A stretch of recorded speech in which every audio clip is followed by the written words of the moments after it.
Assalamualaikum warahmatullahi wabarakatuh. Halo semuanya, saya Bella Puspita dengan NPM 24010611030 dari Prodi D3 Akuntansi dalam mata kuliah Etika dan Hukum Bisnis. Dalam mata kuliah Etika dan Hukum Bisnis ini, kali ini kita akan membahas mengenai landasan hukum bisnis dan corporate governance.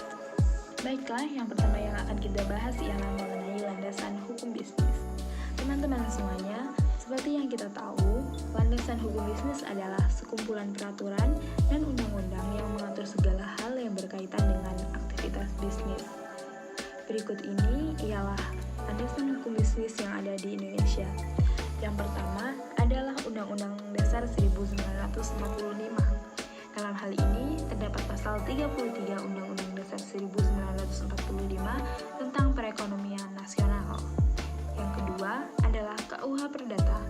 Ini mengatur tentang perjanjian, utang piutang, jual beli, dan lain-lain. Yang ketiga ialah KUH Dagang. Ini mengatur kegiatan perdagangan, perusahaan, surat berharga, dan juga lain-lain. Yang keempat adalah Undang-Undang Perseroan Terbatas. Dalam ini terdapat Undang-Undang Nomor 40 Tahun 2007 tentang perseroan terbatas. Ini mengatur tentang badan hukum, PT, pendirian, operasional, dan lain-lain. Yang kelima ialah Undang-Undang Perdagangan. Terdapat pada Undang-Undang Nomor 7 Tahun 2014 tentang perdagangan. Selanjutnya yang keenam ialah Undang-Undang Penanaman Modal. Terdapat pada Undang-Undang Nomor 25 Tahun 2007. Yang ketujuh ialah Undang-Undang Ketenagakerjaan. Terdapat pada Undang-Undang Nomor 13 Tahun 2003. Yang kedelapan ialah Undang-Undang Perlindungan Konsumen. Terdapat pada Undang-Undang Nomor 8 Tahun 1999.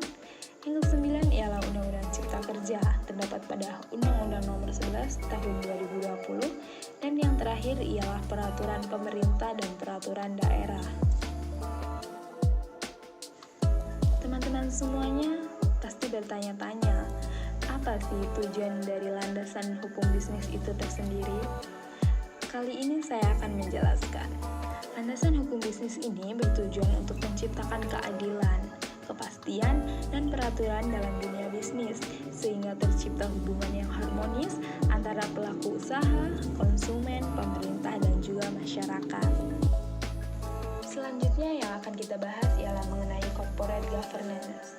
Ini adalah sistem pengelolaan, pengawasan perusahaan yang mengatur bagaimana perusahaan itu diarahkan, dikelola, dan diawasi untuk mencapai sebuah tujuan perusahaan, serta melindungi kepentingan para pemangku kepentingan atau biasa kita sebut dengan stakeholder, seperti pemegang saham, direksi, komisari, karyawan, konsumen, dan juga masyarakat luas.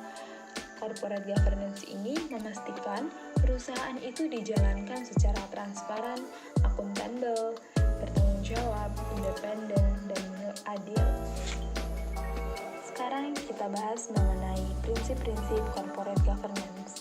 Terdapat 5 prinsip-prinsip corporate governance. Yang pertama ialah transparansi. Yang dimaksud adalah perusahaan wajib mengungkapkan informasi yang relevan, akurat, dan tepat waktu kepada semua pihak yang berkepentingan. Yang kedua adalah akuntabilitas.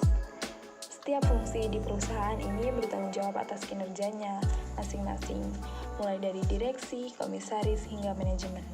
Yang ketiga ialah tanggung jawab.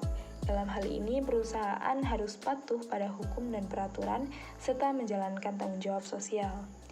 Yang keempat ialah independensi, yaitu pengelolaan perusahaan dilakukan secara profesional tanpa bantuan kepentingan ataupun pengaruh pihak tertentu.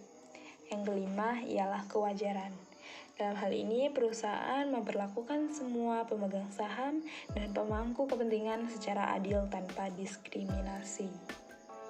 Yang terakhir ialah landasan hukum corporate governance. Yang pertama ialah Undang-Undang Nomor 40 Tahun 2007 tentang perseroan terbatas atau biasa kita sebut dengan UU-PT. Yang kedua ialah POJK Nomor 21, POJK Nomor 04 2015 tentang penerapan pedoman tata kelola perusahaan terbuka. Selanjutnya ialah pedoman GCG dari Komite Nasional Kebijakan Governance. Teman teman-teman, inilah materi yang telah kita bahas pada video kali ini mengenai landasan hukum bisnis dan juga corporate governance. Semoga ini dapat membantu teman-teman semuanya dalam memahami materi mengenai landasan hukum bisnis ini dan juga corporate governance, mengenai prinsip-prinsipnya dan landasan hukum lainnya. Sampai jumpa lagi, terima kasih.